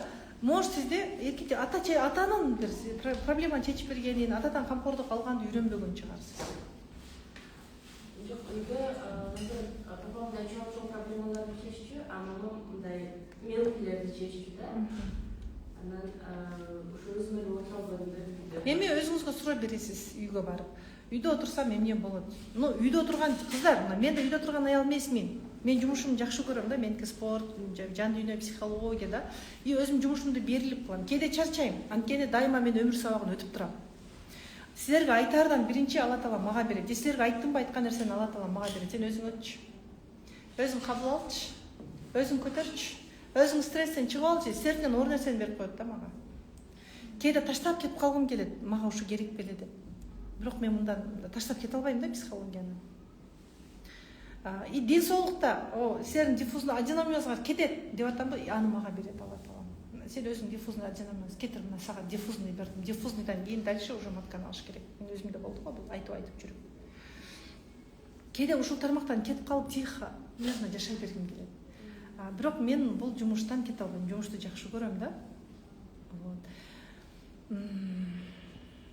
Негизи үйдө турган аял киши үчүн жакшы. Жакшылап карасаңар мына, өзүн таштап койгон, курсактары 10 килограмм. Да, мисалы карасаң, үйүндө отурат, акча таппайт, күйөөсүн тапкан же отурат, ошонун күйөөсү жакшы көрөт. Ошол мен. Өздөрү карабай кеткен, бирок ошонун күйөөсү сыйлайт да. Анткени эркектер дайыма важный болгусу келет экен да. И эми бул нерсени баягы, мисалы, сиздер айтып атасыздар, уже сиздерде вопрос пайда болду да, Турсуна Керимбековна да кандай дегендей. Мен иштесем дагы ошо балансты кармоого тырышам. Аракет кылам. Но бизде да болду го, мен эркек болуп кеттим, күйөөдөн сурашты, билбедим. Мындай кыйналган күндөрүм болду, бирок муну тил менен чечсе болот экен. Тил менен айтса болот экен. Өзүң иштейсиң, ошол кезде иштебегенде үй бүлөдө баягы кандай десем, эркектин жанында боло алуу, ага муктаж боло алуу. Бул эми акырындык менен боло турган процесстер экен да. Эгер сизде мына жумушуңуз өзүңүзгө жакпаган болсо, аялдык энергияңызды сора турган жумуш болсо, бала чакага убакыт берүүгө мүмкүн болбой турган жумуш боло турган болсо, күйөөңүз отур, мен багам деп атса, анда сиз ошону тандаңыз деп айткым келет да. Мен аялдарга ушуну айткым келет. Барып залга бар, күндө залга бар. Оку, дайыма 2-3 саатыңды өзүң ал, билим ал. Ошо бала чагаңа жумак айтып бер. Ырдап бер, балдарың менен ойно. Тарбия десе төкпө, урулук кылба, мону чачпа, мону тазала. Бул тарбия эмес. Сен тарбияң аны менен ойногонуң, ырдаганың, маектешкениң, жумак айтып бергениң. Бизге апам көп жумак айтып берчү экен да, биздин сүйлөө. Мен ораторский мастерство боюнча бир билим албадым, бирок сөзүм жеткиликтүү сиздерге. Апам мага көп жумак айтып берчү.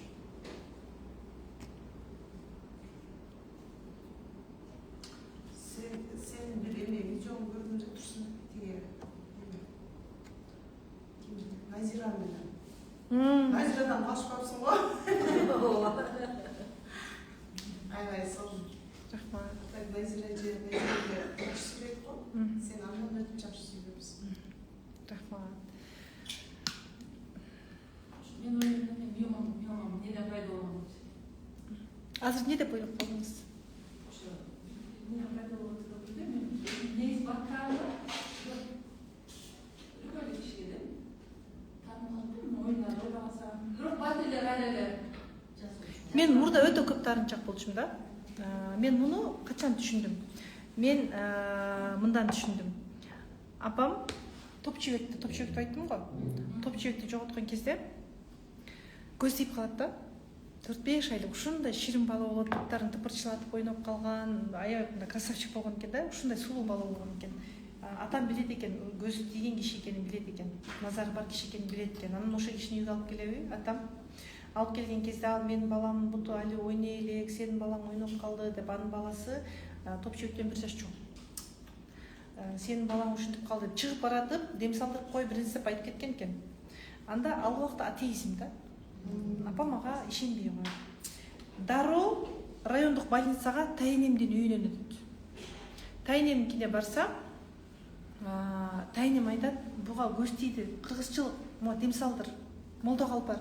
Каяктагын айтасың, апам больницага алып барабы. Больницага алып барганда ооруп, анан больницадан чарчап калып экен. И врачтар караса, аркасында чоң көзүнүн изи түшүп калды. Көзүнүн изи. Ал кезде мен жаңы боюнда болом апамдын. Апам таарынат дайыма. 4 айлык бала балканактай, эркек бала, баласын жоготкон эне муну түшүнөт да. Кандай болду? Атама таарынат, көп таарынат. Сен ошонун көзү бар экенин билип туруп эмнеге алып келесиң? Өзүнө таарынат. Неге мен апамды укпай койдум? Мен ушунча кыйын болуп кеттимби? Неге барып дем салдырып кой дегенде мен дем салдырбадым? Өзүнө таарынат. И мен дайыма таарынып кала берет элем. Ошол апамдын сезимдери. Мисалы мындай, дагы бир кызды айтайын. Күйөөсү менен даже баняга кирбейт. Баласын эмизип, күйөөсүнүн көзүнчө да отурбайт. Уялчак. Вообще оргазм деген ноль. Мага келген аял айтып атат да. Неге оргазм албайм мен дейт. Менде баары жакшы дейт. Не албайм? Гимнастикада жасадым, башка да кылдым, болбой атат. Көзү чоң кызмат иштейт экен. Анан экөөбүз бир аз баарлашып, ал көрсө 6 жашында турсучан жатып алат ата апасынын ортосуна. Атасы келет, уяты жок сен деген. Экинчи минтип жатканды көрбөйм. Кыз бала да ушинтип жатабы? Уят дейт. Ошондон кийин мен бир туугандарым менен да баняга кирбедим дейт. Уят, мына жакта калып калган го. Бул төрөгөн боюнда барында дагы ал уже анын бала сиңирди да. Менин кызым да ушундай дейт. Бул сезим, эненин сезимдери кирип кетет го. Вот, муну айтайын дегеним ошол, сиздин энеңиздин сезимдери да болушу мүмкүн.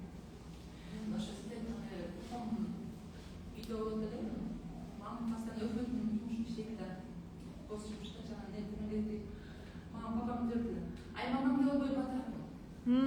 Ошондон кийин эки-үч психологияда эбеден караганда ошо эми мындай деп жатам, бирок мага мындай ишенсем таарыш боло берчү да. Сиз ушу жумушка кетип калып, жумуштун баарын менин моюна асып коюп. Азыр ыйлаңыз келип атат. Ошо да. Кийин мамам айттым, сиз ушинтиңиз, эмне ушинтиңиз депчи. Кийин ойлосом, эмне кылат? Айда жок. Кетип калсам мен кылам деп турабы. Мындай, эгерде кичинекей эле апага деген критика боло турган болсо, анда сен өзүңдүн аялдык мүмкүнчүлүктөрүңдү, энергияңды кабыл албайсың дейт. Кичинекей эле неге ажырашты, неге каза болуп калды, неге апам ушундай кылды, неге урушту, неге ачуулуу болду апам, неге мага баардык жумушту кылдырып койду, апаңа деген мисалы, неге апам ушундай бир таарынбай жүрө албайт, неге апам келиндерине ушинте берет деген кезде дейт, сен өзүңдүн женский частиңди, женская энергияңды кабыл албайсың дейт. Демек, сен эркектик энергия менен өмүр сүрөсүң дейт. сен эркектик энергияң менен өмүр сүргөн кезде дейт, сенин эркегиңде да эркектик энергия бар дейт. Экөөң неосознанно тирешесиң бири-бириң менен дейт. Эркегиң сени аял катары көрбөйт дейт. Анткени сен аялды кабыл алып турган жоксуң. Аялды кабыл албасаң, сен өзүңдү кантип кабыл аласың дейт. Эркегиң сени эркек катары көрүп экөөң тирешесиң дейт. Эгерде атага деген обида боло турган болсо, атага. Эркектер мындай бири-бирине адвокат го, билесиздер го. Сен көчөгө чыгып эркегиңди жамандап кой, сен бүтүн эркек жаман көрөт. А биз анча-мынча эркектер аял жөнүндө ишендирип айтып койсо ишенип калабыз. Эркектер мисалы мага аялдар келет го, менин күйөөм телефондон жазышканын кармап алдым эле, анан бул досунуку экен. Досуна чалсам, досу меники деп айтты. Дейт. Досу өзүн курмандыкка чалып меники деп койду. Мисалы биз аялдар меники деп кое албайбыз го. Кой, не болуп атасың? Мисалы да. Эркектер муну кылат. Өзүн курмандыкка чалып айтып атат да. Меники ошол мен жазган болчу, аяш не болду, кой мен жазган болчу, өчүрүп коюнду унутуп калыпмын. Эркектер бири-бирин актап кетет. Биз аялдар дагы ооба, аялын сыйлаган эркекти кызыгабыз, жакшы көрөбүз. Мисалычы, кыйын экен деп. Бирок эркектер эркегин сыйлаган аялга көбүрөөк басым берет. Эркек сыйлап атат. Булар бири-бирине адвокат. Эгер сенде кичинекей эле атага деген обида боло турган болсо, могу жакта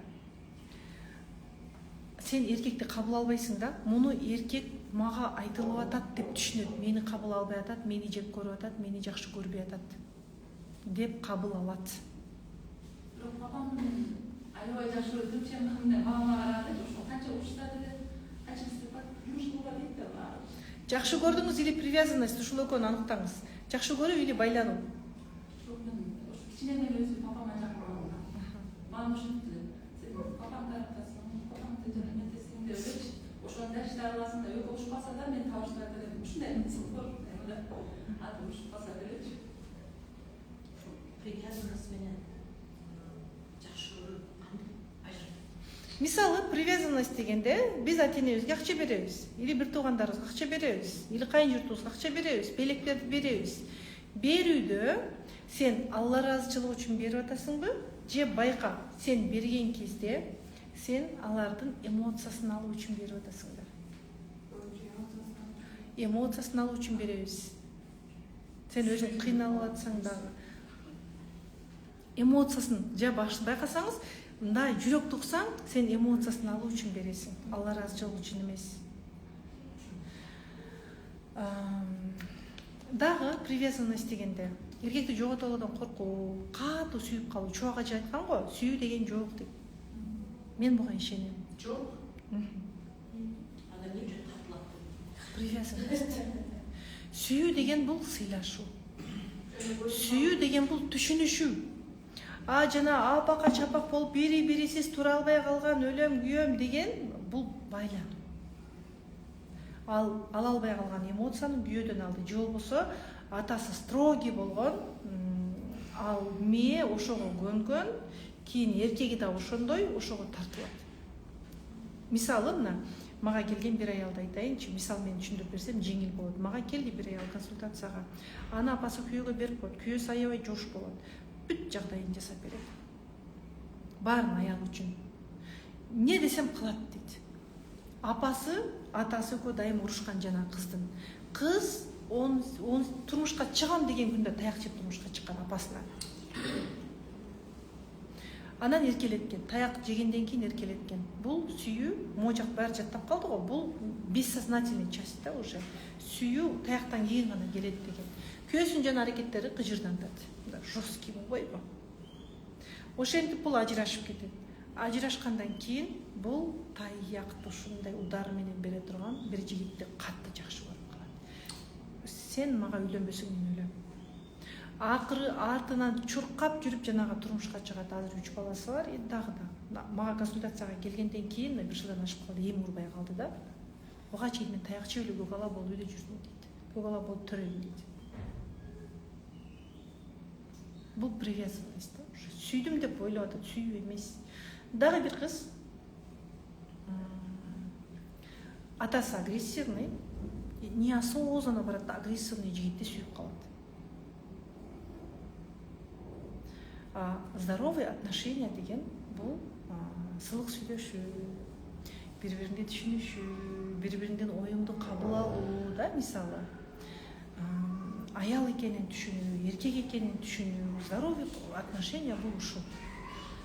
Биз көбүнчө байланып калабыз. Эркегин жогото алуудан катуу коркот кээ бир кыздар.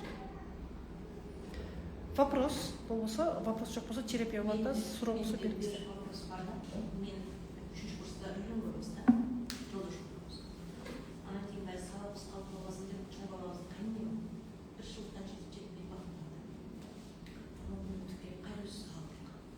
Бай ушу бала басып калган, түшүнүп калган. Бизге аябай кыйынчылык менен көрдү да. Келтек менен? Кыйынчылык.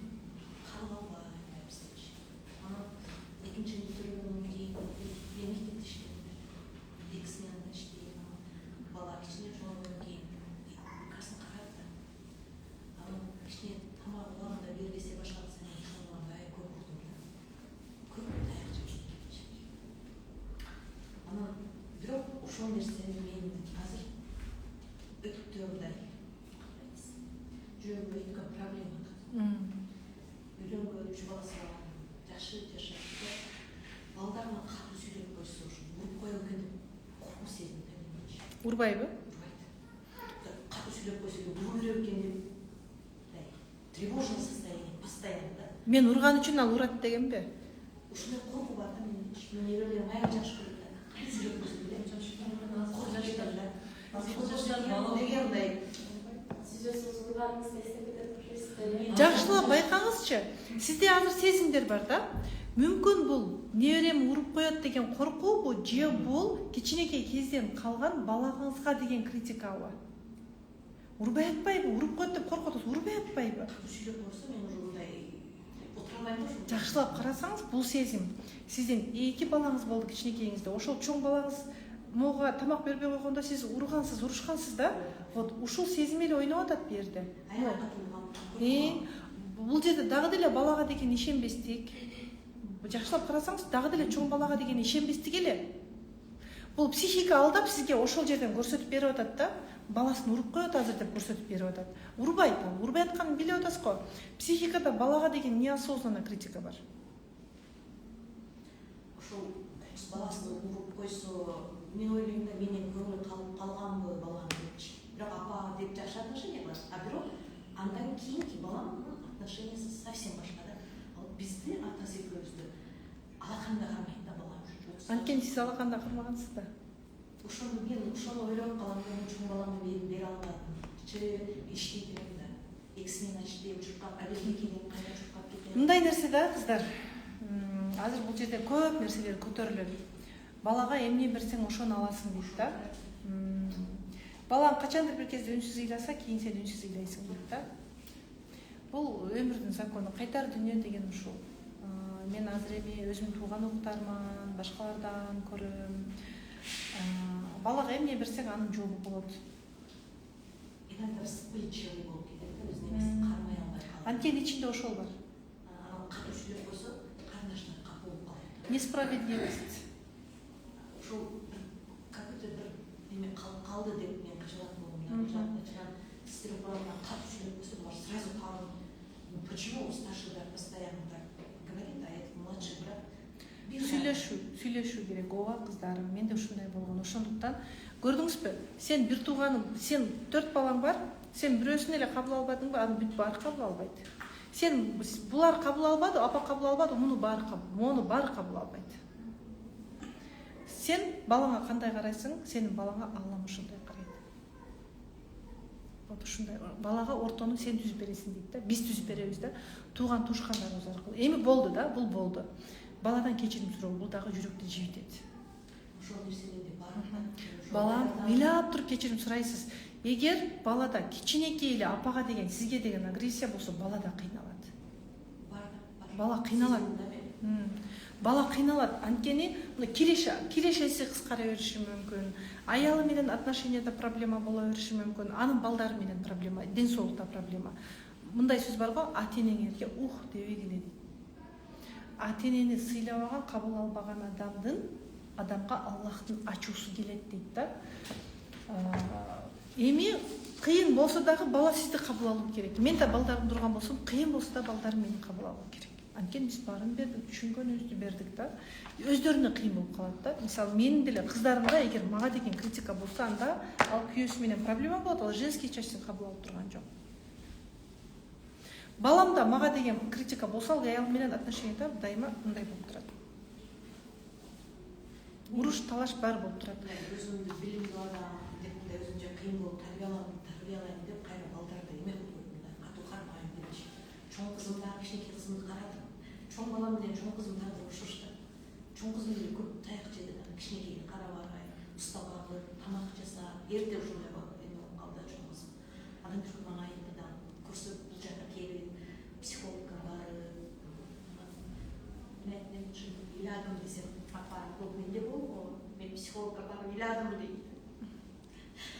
Себеби мен кызды ушу сабак болгон жок да, чоң баламды көп урдум, чоң кызымды көп урдум. Азыр жакшы, мен чоң экинчи балам менен кичик кызым алар ачык, жолу да ачык. Мындай да. Апа, эгер мен дурус эмес апамын, мен жаман апа болдум, мен дурус эмес аял болдум деген кезде аялдын ден соолугунда проблема, аденомиоз келет. Аденомиоз, көбүнчө аденомиоздун психосоматикасы ушундай. Миоманыкы деле ушундай бар, миома, киста деле возможно ушундай, бирок накты аденомиоздун ушундай деп айтылат. Мендеги проблема ушу. Эми сиз кечирим сурайсыз, болду. Бирок мен өзүмдү күнөөлөбөйм деп айтышыңыз керек. Анткени сиз чындап эле билбедиңиз да кандай болушун. Биз жашашты билбедик го, мен да урдум го. Мен да көп күнөөлөдүм го. Шоолоктоп көзүм кызарып, мен 2 саат психологдун алдында ыйлап отурат элем. Азыр мен мурда бул теманы айтканда мен сөзсүз ыйлайт болчумун. Сиз сыяктуу. Ойлоп көрсөм, мен да жаштыгымды берипмин. Өмүрүмдү берип, мен барынча алар үчүн болгон нерсеге чыдапмын, түшүнгөнүмдү берипмин. Мына иштеш керек, акча табыш керек. Мына биздин заман деле ошол заман болду. Биздин балдарыбыз чоңоюп келип аткан 25 жыл мурда акча табыш керек деген бул катуу басым болду. Ошол убакта бүткүл сиздер биздин курак акчага басым кылып да көпчүлүгүбүз. Түшүнүктөр ошондой болду. Ал учур башка заман болду. Аялды иштеш керек болду, эркекти иштеш керек болду. Үйдө турган аял жакшы аял болбоду, акча тапкан аял жакшы аял болду. Биз жакшы болгубуз келди. Ушундай болду. Эми сиз айтасыз, мага таарынба бала, мен баарын бердим, кечирим сурайм, мен урдум, уруштум. Мен эл ушундай болду, мен да ушундай болдум. Эл да ушинтип бала чакасын урду, акмак болдум. Бирок мен өзүмдү күнөөлөбөйм деп айтуу керек. Эгер сен өзүңдү күнөөлөсөң, сени аалам күнөөлөйт, сенин балдарың күнөөлөйт. Сени күнөөлөгөн балаң бактысыз болот. Баары бактысыз болот. Сени күнөөлөгөн бала баары бактысыз болот. Анткени мына менин да тамырым ушулар да, мисалы балаңдын да тамыры да мына. Бул балам, бул атам, бул апаң да. Мына бул балам болсо, баламдын бул атасы, то есть баламдын бул атасы, бул чоң атасы, чоң энеси, баламдын апасы, мына мисалы мен апам, мен атам, мисалы да. И могу жактан келип атат информация бизге. Биз аны балабызга өткөрүп бердик. Мына балабызга өткөрүп бердик. И балабыз буну түшүнбөсө, кабыл албаса, жөн эле мени урду, сокту эмес, жөн гана ата апасы болгону үчүн жакшы көрүп кабыл албаса, балдарыбызга да кыйын болот. Апа атасы менен катташпай кеткен, ата апасы менен урушкан адамдын бир туугандары менен катташпай кеткен адамдын, айрыкча эркектердин бактылуу болгонун көрдүңөр беле? И кыз балада дагы бар. Кыз бала да бактылуу болушу кыйын. Ошон үчүн кыйын болсо дагы кабыл алуу. Мисалы мына бирөө айтат да, аны мен кантип осознанияга алып келдим. Атасы ага тийишкен. Зордуктоого аракет кылган. Бирок кийин бул түшүнүп калган кезде атасы менен бирге калбоого тырышкан. Апасы менен ыйлап, ээрчисе апасы атаң менен кал деп таштайт. Ар кандай апасы, эми ар кандай нерсе болуп кеткен ал жакта. Мен муну кандай осознание алып келдим? Кантип кечирет дейт, кантип кечирет. Ооба, мындай карап турсаң, билим болбосо кыйын да. А билим болгон кезде муну түшүнөсүң. Анын апага деген агрессиясы көп болгон. Атасынын апага деген, аялга деген агрессиясы көп болду. Ал өзүнүн аялын да урду, кызына да ушундай агрессия кылды. Анын башы негативге толуп калган. Же жакшы болушун билбейт, же жаман болушун билбейт. Бул аны түшүнгөн кезде атасын кечирди да. Түшүн, кечир, болду. Сөзсүз эле барып жакшы көрүп жатып кал деген сөз эмес, ал жакшы көрө албашы мүмкүн. Ушундай. Вопрос барбы? Суроо барбы? Ал? Пофигизм. Эми бул генден деле болушу мүмкүн, тарбиядан болушу мүмкүн. Адамдын энергиясынан болушу мүмкүн. Тарынышты аткарганда тарыныш жазылат дегенге кандай карайсыз? Кандай? Тарынса, ошол нерсени аткаргандан кийин жазылат дегенге кандай карайсыз? Мисалы эмнени аткарганда? Мен атам мага көйнөк алып менен калтырып койду, ошону сактап жүрдүм. Кийин көйнөк алдырдым да ошону коюп жүрдүм. Балалык дефицит жабылыптыр да эми, балалык дефицит жабылыптыр да эми. Ооба. Сиз кичинекей бала болуп жүрөсүз да чоңоюш керек. Кичинекей балада бир жерин таанытып койсо, ошону аткар десем, бул мындай жаман айткан, Кудайдагычы. Анан ошол нерсеге мындай апамдар айтып калды, сен Кытайлар илгерки страны оюнду ойнойсуңдарчы. Мен эжемдерге акчаны берип туруп, анан кийин эжем каршы дегендей катман дейм, сен бага албайсыңбы деген нерсеге эжем кандай эжем болсо ошондой жемелеп туруп, анан мен бугум ачылып эжем болду да. Ошондо тааныш менен жазылгандай ачылган болуп калчу. Сизге эми кандай десем, сиздин сурооңузга жакшы түшүнбөй калдым азыр. Мен эжемди иш кылбай жаман каршы катылдырып Терапия жасап атасызбы? үйүнө барсам кунак Хорошо.